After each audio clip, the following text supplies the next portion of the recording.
Bom, gurizada, essa questão 159, o senhor vai ler ela com vocês, tá? E depois de ler a gente vai começar a resolver.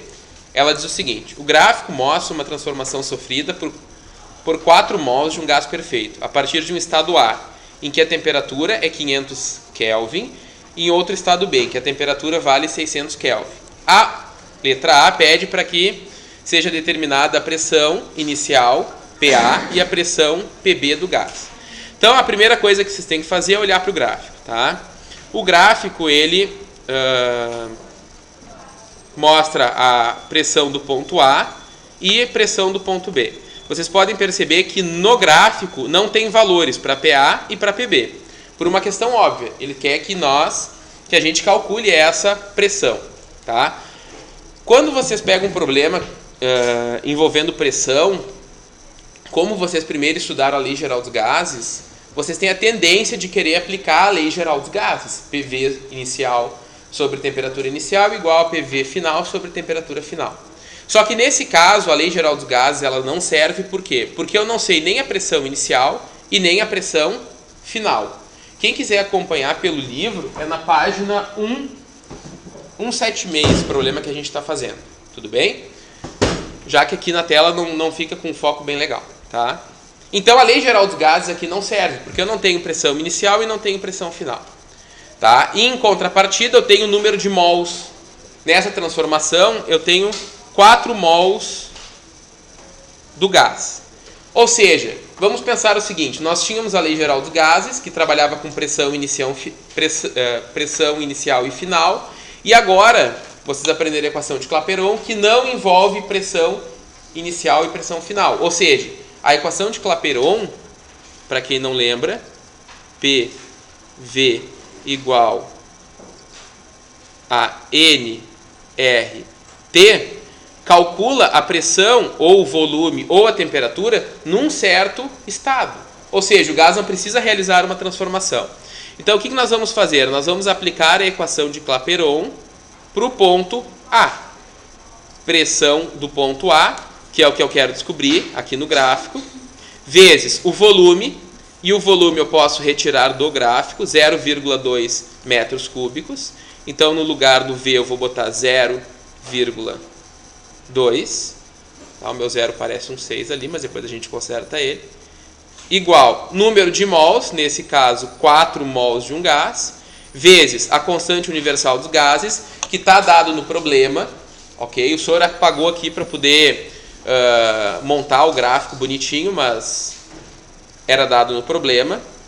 Como eu estou usando o meu volume em metro cúbico, a minha constante universal dos gases 8,31. Ficou feinho, a gente apaga e faz de novo. Ah, ficou feinho de novo. Não é para rir, se rir vai sair no vídeo. Vezes a temperatura.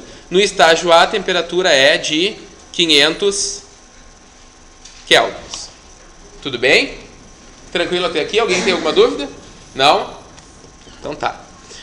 A pressão do ponto A vai ser igual. Minha calculadora, por favor. 4 vezes 8,31 vezes 500.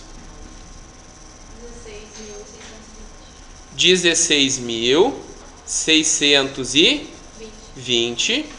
E o 0,2 está multiplicando o PA, passa para o outro lado, dividindo. Então, 0,2.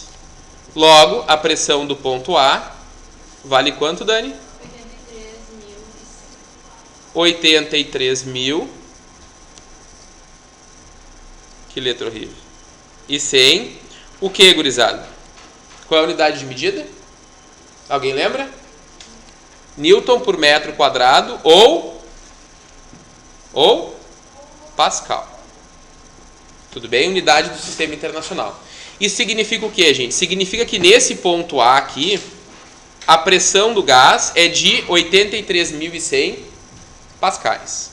Tá? Agora vamos fazer o cálculo, o mesmo cálculo, só que levando em consideração o ponto B. E tu pode perceber que no ponto B o volume é diferente e a temperatura também é diferente. Ou seja, o resultado final vai dar um valor, obviamente, diferente. Então, vou colocar aqui a pressão no ponto B vai ser igual, vezes o volume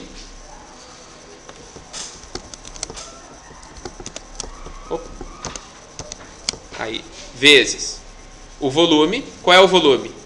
0,6 metros cúbicos, igual o número de mols, qual é?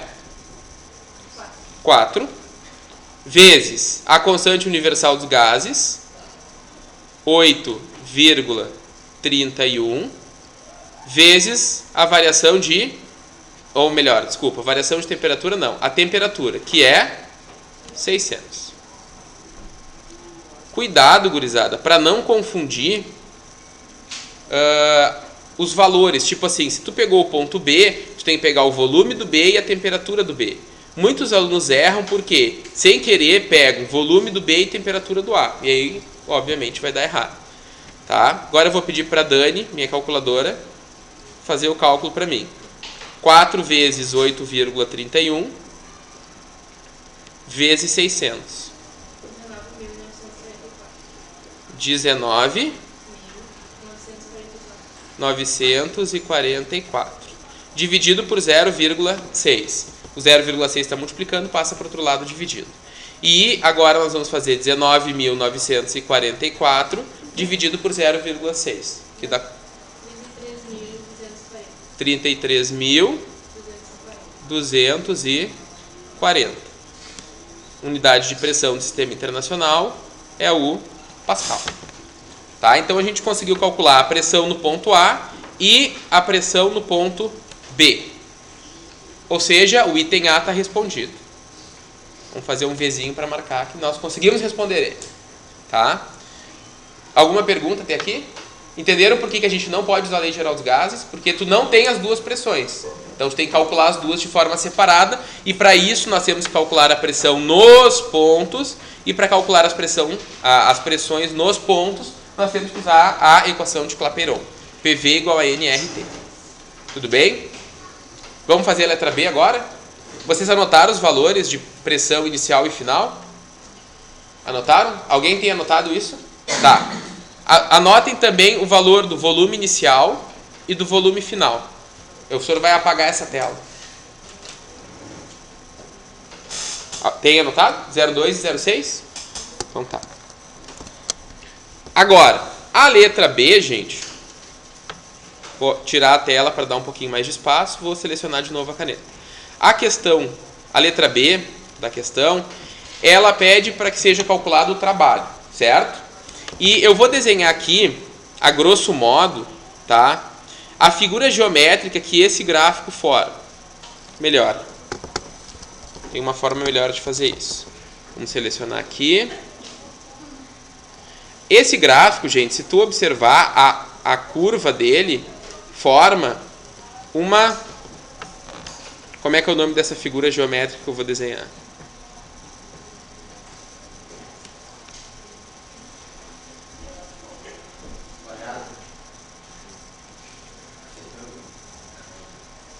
Isso? Isso, forma um trapézio. Concorda? Ficou igual ao desenho do gráfico? Vocês não estão com o livro aberto? Ficou igual? Então tá. Nesse trapézio, gente, nós temos alguns valores. Nós temos o valor da pressão inicial, pressão no ponto A e pressão no ponto B. Aqui nós calculamos, deu quanto? 83.100.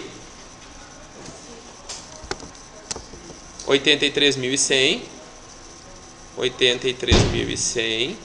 Ô, janela chata. Aqui 0,2. 0,2. Aqui 0,6. Tá? E aqui a pressão do ponto B, que deu 33.240, certo? 33.240. E na letra B pede para que seja calculado o trabalho. Gente, o trabalho, tá? Numa transformação ele pode ser calculado de duas formas. Ou pela fórmula, trabalho é pressão vezes variação de volume, ou ainda, o senhor vai pintar aqui bonitinho, de rosinha, que é bem meigo, tá? Pode ser calculado pela área do gráfico. E aí tu vai pensar e vai me dizer o seguinte: professor, qual área? A área que se encontra abaixo do que caracteriza a transformação, tá? Então, o que tem que ser calculado é essa areazinha que está em rosa. E essa área, gente, é igual ao trabalho realizado pelo gás ou sobre o gás. Que essa é a pergunta C que a gente vai responder depois. Bom, como é que eu calculo esse trabalho? De novo, tem duas formas. Ou com pressão constante, ou com pressão variável. Nesse caso, a pressão é constante ou é variável? Variável, tá? A pressão é o eixo Y e tu pode perceber que o valor da pressão vai mudando. Então, como é que tu vai calcular o trabalho? Pela área do gráfico, tá pintadinho em rosa, tá? Que figura geométrica é essa? Trapézio. Como é que a gente calcula a área do trapézio? Alguém lembra? Eu lembro. Como é que é? Tu vai calcular a área do quadrado embaixo. Isso. E tu vai calcular a área Do triângulo e soma. Essa é uma das formas, mas tem como fazer direto a área do trapézio. Direto a área do trapézio é o seguinte: base maior mais base menor, desculpa o meu Bzinho, ficou feio, vezes a altura dividido por 2. Base maior mais base menor vezes a altura dividido por 2. Deixa eu ver se eu consigo consertar o B. Tá? Só que, gente, muito cuidado, porque um trapézio a gente tem que olhar ele de lado. O que são as bases do trapézio? São essas retas aqui, essas duas retas paralelas. Essas retas caracterizam a base, ok? Essa reta aqui não tem uma reta paralela a ela, então ela não é base. Essa aqui é a base maior, tem maior comprimento, e essa aqui é a base menor. Tudo bem? Então, para calcular a área do trapézio, eu vou simplificar o trapézio botando apenas uma letra T. Eu vou somar a base maior, 83.100, mais a base menor, que é 33.240. Opa! 33.240. Fecho parênteses. Vezes a altura. A altura, gurizada, é essa medida aqui, 0,4. Então, aqui, 0,4 dividido por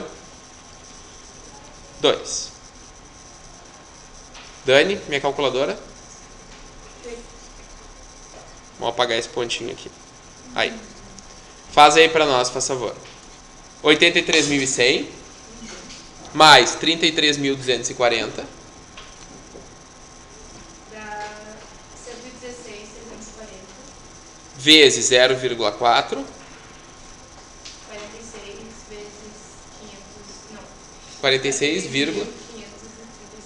tá, vírgula 0. Divide por 2. Dá 23.268. 23.268 joules, tá? E esse foi o trabalho realizado por essa transformação gasosa. A pergunta, a letra C da questão, gurizada, pergunta se esse trabalho foi realizado pelo gás ou sobre o gás. Ok? E o que define se foi realizado pelo gás ou sobre o gás? O que define é o que acontece com o volume. Aí tu vai ter que olhar para a transformação, olhar para onde essa seta aqui indica, tá? E tu vai ver que nessa transformação, o ponto inicial tinha um volume de 0,2 metros cúbicos e o ponto final tinha um volume de 0,6 metros cúbicos. Ou seja, o volume da transformação aumentou ou diminuiu? Aumentou. Se aumentou, o trabalho foi realizado pelo gás. Ok? É só a gente pensar na seringa de injeção. Espontaneamente, o gás só pode expandir. Se eu quiser que o gás diminua de volume, eu necessariamente sou obrigado a exercer um trabalho sobre o gás. Então, sobre o gás, o volume da transformação diminui, Pelo gás, o volume da transformação aumenta. Muito obrigado.